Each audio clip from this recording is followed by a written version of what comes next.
আরে আপনি কত দিকে আটকাবেন? একটা আইন হলে 100টা মাথা লেগে যায় সেই আইন কিভাবে ভাঙতে হয়। আপনি 200 মিটার দূরে লোক রাখার কথা বলছেন, 50 মিটারের মধ্যে 200 লোক কে সরাবে? রাজ্য পুলিশ, শহরের পুলিশ কোনো কর্তব্য দায়িত্ব কিছু নেই? সেন্ট্রাল ফোর্স বিধানসভার ভূগোল জানে না, আর ভেতরে বিনা বাধায় ভোট আপনার প্রক্সি চলছে। এইভাবে এই রাজ্যে ভোট করতে গেলে 2,12,000 ভোটার রয়েছে মানিকতলায়, 2,12,000 সেন্ট্রাল ফোর্স লাগবে একটা ভোটের জন্য, যে প্রতিটা মানুষকে ব্যক্তিগত সুরক্ষা দিয়ে, নিরাপত্তা দিয়ে বাড়ি থেকে নিয়ে এসে আপনাকে ভোট দিতে যাবে। আপনি ভোট দেবেন সেটাও দেখবে ভোট দিয়েছেন, তারপর আপনার বাড়িতে রেখে দিয়ে আসবে। 2,12,000 যতজন ভোটার ততজন যদি সেন্ট্রাল ফোর্স হয় তবে বোধহয় ভোট হবে, অন্যথায় ভোট হবে না। ভোট করার দরকার নেই। নির্দ্বিধায়, নিঃসংকোচে, নির্লজ্জায় তারা একের পর এক ভোট দিয়ে গেছে। আপনারা জানেন, কিছু বিষয় আমি উল্লেখও করেছি এর আগে। আমি নির্বাচন কমিশনের কাছে আবেদন করেছি এই বিষয়ে দেখা, এবং যে গণতান্ত্রিক প্রক্রিয়ায় পশ্চিমবাংলায় ভোট এবং পশ্চিমবাংলার ছবি সারা বিশ্বে যাচ্ছে আজকে ইলেকট্রনিক মিডিয়ার মাধ্যমে, আমার মনে হয় পশ্চিমবাংলা সারা দেশের মুখ কালি করছে। আপনার জ্ঞানপীঠ স্কুলে শখানেক ছেলে এক দিস্তা এই ভোটার স্লিপ নিয়ে দাঁড়িয়ে রয়েছে, একজন করে আসছে, এইভাবে দিচ্ছে, সে ভোট মেরে আবার আসছে। আমি নেমে একজনকে ধরলাম, 20 জনকে তাড়া করলাম, তারা পালালো, আমি একটা হাত থেকে কেড়ে নিলাম। কি হলো তার পরের পরিণাম? 10-12 জন মহিলা এসে ঘিরে আমাকে আক্রমণ করলো। কোন রাজ্যে বাস করছে? কি উপনির্বাচন করবে না? আমার মনে হয় যে নির্বাচন করার দরকার নেই।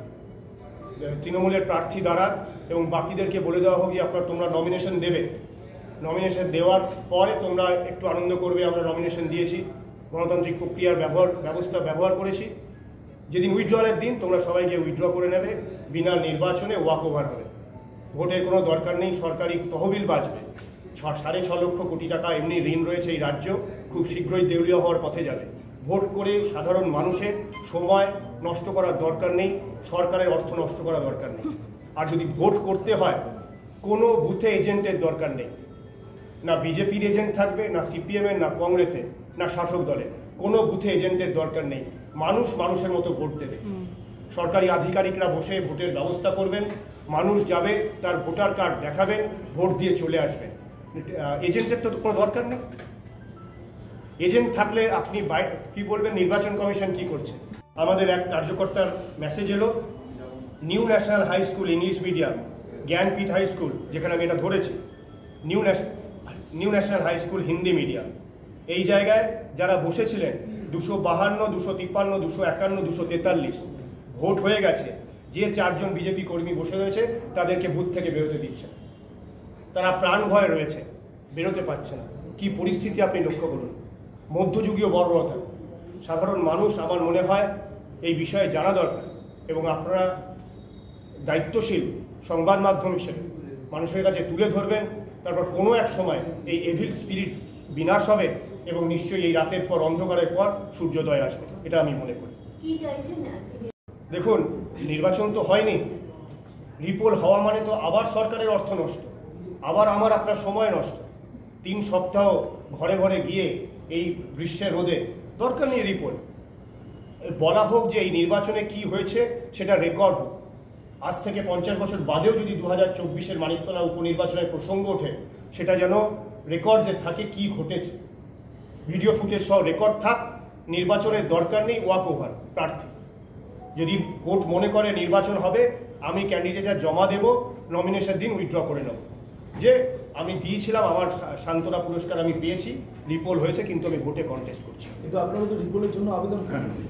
বললাম তো, রিপোলের জন্য আবেদন করে আমি রেকর্ড করাবো এই যে ঘটনা ঘটেছে, যাবতীয় ভিডিও ফুটেজ সহ রেকর্ড করাবো কি ঘটনা ঘটেছে এবং কি আঙ্গিকে এই নির্বাচন হয়েছে। এই রিপোর্টে কি গোটা মানিকতলা বিধানসভা কেন্দ্রের নাকি কিছু নির্দিষ্ট 89 বুথ, 89টা বুথে আমাদের কাছে সূচনা রয়েছে। এবার 277টার মধ্যে বাকি যে কটা বাঁচলো 180-85টা দেখতে হবে কি ঘটনা ঘটেছে। ওদিকে যে আমার তো 277 প্রায় 250 লোককে বার করে দিয়েছে, সেখানে কখন তাহলে আদারওয়াইজ সকলে সিসিটিভি দেখুন, সিসিটিভিতে এক লোক একাধিকবার ভোট দিয়েছে কিনা সব চেক করা হোক, কোর্ট চেক করুক সেটা। কমিশনের উপর ভরসা আছে, কমিশনের উপরে ভরসা আছে আপনাদের? আমার আইনের উপর ভরসা আছে, সংবিধানের উপর ভরসা আছে। জেলার উত্তর কলকাতা সভাপতি ভাই তমগ্ন এবং আমি ক্যান্ডিডেট হিসেবে 3 জন নির্বাচন কমিশনে গিয়ে একটা অভিযোগপত্র দাখিল করে এসেছি, যেখানে 89টা বুথে ভোট হয়নি। আমি আর সেই বুথ সংখ্যাগুলোর নাম আপনাদের কাছে বলছি না, সময় বেশি লাগবে, কিন্তু আপনারা যারা চাইবেন এই অভিযোগের কপিটি রাখতে পারেন। এখানে বুথ নম্বর সহ ডিটেল দেওয়া রয়েছে। অভিযোগ চাক্ষুষ আমি কি করেছি প্রার্থী হিসেবে, এক একটা ওয়ার্ডে অঞ্চলে যেখানে মনে করুন 7-8টা বুথ রয়েছে, এরকম জায়গায় শখানে বহিরাগত ছেলে না বলে গুন্ডামস্তান বলাই ভালো, তাদের শরীরী ভাষা যা ছিল, তারা পুরো পরিবেশটাকে এমন ভয়ের করে রেখেছিল যে সাধারণ মানুষ যেন ওই পথ দিয়ে ভোট দিতে না যায়। কালকে রাত্রেবেলায় বেলেঘাটা থেকে অসংখ্য ছেলে, 1000 ছেলে এসে আপনার কতগুলো রেসিডেন্সিয়াল কমপ্লেক্স রয়েছে, সেই রেসিডেন্সিয়াল কমপ্লেক্সে গিয়ে বলে আসা হয়েছে যে কেউ যেন ভোট দিতে না যায়, এবং বস্তি অঞ্চলে। এবং সেটা বলার পরে কালকে কোনো অশান্তি হয়নি। আজকে রেসিডেন্সিয়াল কমপ্লেক্সের বাইরে 25-30 জন, বস্তির গলির বাইরে 25-30 জন এরকমভাবে বসে রয়েছে। আর পুরো বড় পার্কের চারদিকে 100-3 ছেলে বললেও ভুল হবে না। আমি যখন পৌঁছালাম আমি দেখলাম যে জনপ্রতিনিধি, যিনি অন্য বিধানসভা জনপ্রতিনিধি, তিনি উপস্থিত রয়েছেন 100 ছেলেকে নিয়ে। স্বাভাবিকভাবে যখন আমি জিজ্ঞাসা করলাম যে কি হচ্ছে এখানে, কোনো বিয়ে পৈতে অন্নপ্রাশন তো নেই, এত লোকের সমাগম কেন, মুখ এরকমভাবে লুকিয়ে জনপ্রতিনিধি পালাচ্ছে। আর তার পিছনে 50-60টা বাইক, সেই বাইকে 2-3 জন করে বসে, কারোর মাথায় হেলমেট নেই। আপনি বলুন, জনপ্রতিনিধির যদি এই ব্যবহার হয়, যদি এরকমভাবে নির্বাচন কমিশনের বিধি ভাঙার হয়, তাহলে কার কাছে যাবে মানুষ? মানুষকে আপনি ভোট দিতে দেবেন না, এটা হলো গিয়ে প্রথমার্ধ। দ্বিতীয়ার্ধ কি আছে? বুথের মধ্যে যে কজন বসেছিল, আমরা বিরোধী দল করছি, স্বাভাবিকভাবে অত লোক নেই। সদ্য সমাপ্ত লোকসভা নির্বাচনে পরাজয়ের পর হতাশা আসে, নিরাশা আসে, এটা মানুষের স্বাভাবিক সাইকোলজি। তবু ওর মধ্যে আমাদের 100-3 কার্যকর্তা 277টা বুথে বসতে রাজি হয়েছিল। তারা বসেও ছিল সকালবেলা গিয়ে নিয়ম অনুসারে। তাদেরকে আধ ঘন্টা থেকে 3 ঘন্টার মধ্যে তাড়িয়ে দেওয়া হয়েছে। কোথাও থেকে আধ ঘন্টা বসতে দেওয়া হয়েছে, কোথাও থেকে 2.5-3 ঘন্টা বসতে দেওয়া হয়েছে। তারপর বলছে হয়ে গেছে ভোট, বেরিয়ে যাও। 80% বুথে আমাদের কোনো লোক নেই, 4 জন করে তাদের লোক, 1 জন ক্যান্ডিডেট, 3 জন ডামি।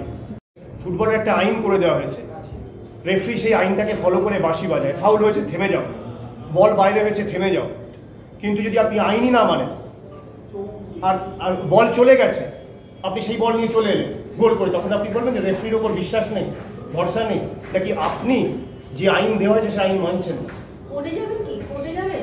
কোর্টে যাবো, এই বিষয় তুলে ধরবো কোর্টের কাছে। আর আমাদের দেশে এত কোটি কোটি কেস রয়েছে, আমার মনে হয় কোর্টের কাছে গিয়ে কোর্টেরও সময় নষ্ট। এই নির্বাচন দরকার নেই। আমার মনে হয় পশ্চিমবাংলা গণতান্ত্রিক প্রক্রিয়া নির্বাচন করার জন্য প্রস্তুত নয়। আমরা এখনো ম্যাচিওর ডেমোক্রেসি পাইনি।